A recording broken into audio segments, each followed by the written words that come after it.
اعوذ باللہ من الشیطان الرجیم بسم اللہ الرحمن الرحیم۔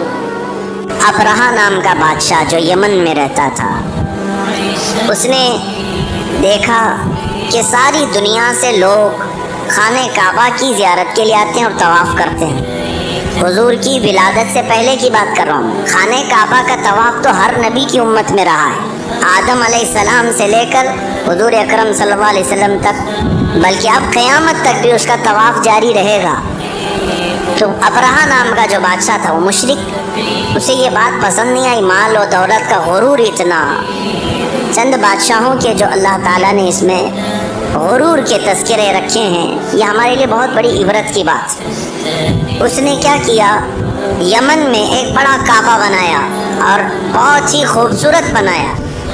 یہ تو مٹی کے پتھروں سے تعمیر شدہ تھا، لیکن اس نے جو بنایا اس کو بہت ہی قیمتی پتھر لگائے اور پھر اس پر سونے چاندی کی کلائی کی، ہیرے جڑ دیے، چکا چوند ہو گئے۔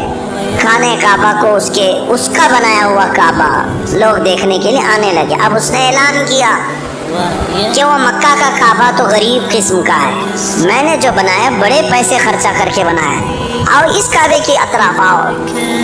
وہ ہاتھیوں کو جب مکہ مکرمہ کی طرف دوڑاتا، ایک ہاتھی بھی دوڑتا نہیں، سب بیٹھ جاتے، اور ایسے بیٹھ جاتے، جم جاتے کہ سپاہی فوجی سب ان کو بھالے مارتے تھے، لوہے سے مارتے تھے، ہاتھی زخمی ہو جاتے تھے، اٹھتے نہیں تھے۔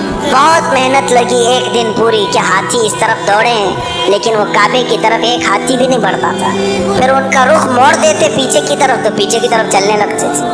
یہ ایک بڑی علامت تھی رب تعالیٰ کی طرف سے۔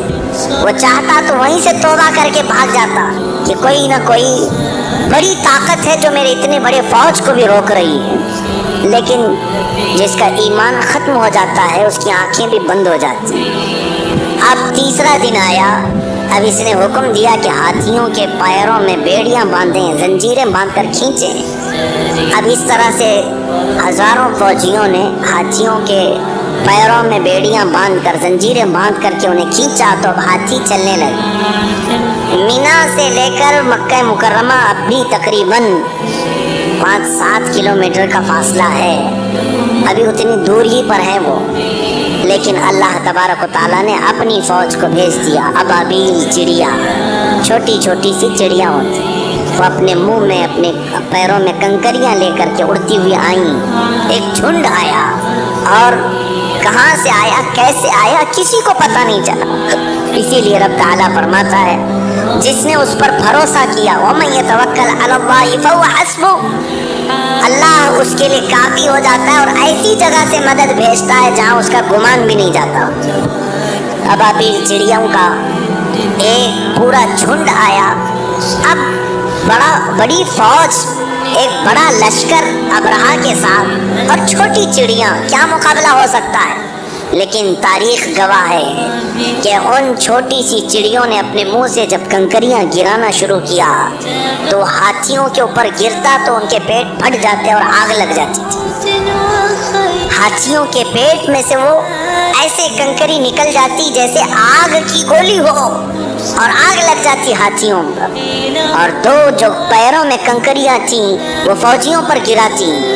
اللہ فرماتے کعصف مأکول، جیسے مرغی کو چھیل کر کے کھاتے ہیں تو بچتا کیا ہے، پوری اکھی مرغی کو چھیل کر کھانے کے بعد جیسے بچتا ہے، اللہ فرماتا ہے ابرہہ کے فوجیوں کی ویسی حالت ہو گئی تھی جیسے چھلی ہوئی مرغی ہوتی، سب ان کے چھتڑے اڑ گئے تھے، ان کے جسم کے ساری چمڑیاں اڑ گئی تھی صرف وہ کنکر کے گرنے سے۔